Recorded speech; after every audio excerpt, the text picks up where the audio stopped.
Sue. Don't touch me. Oh, where are you going? Get away from me! Somebody help me! No, why? You hurt her, David. Just let it go. All right? Why won't you take my calls?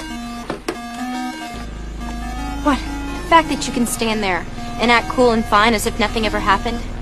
It's like I don't know you, or everybody says one thing and then does another, and I just... Who told you? Did David tell you? Forget it. Doesn't matter. Hey, he forced me. He made me do it! Please don't do this. I need you. You're my only friend!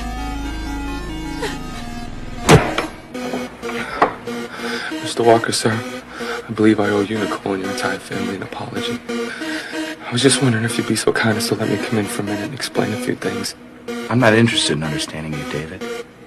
I'm only interested in keeping you away from Nicole.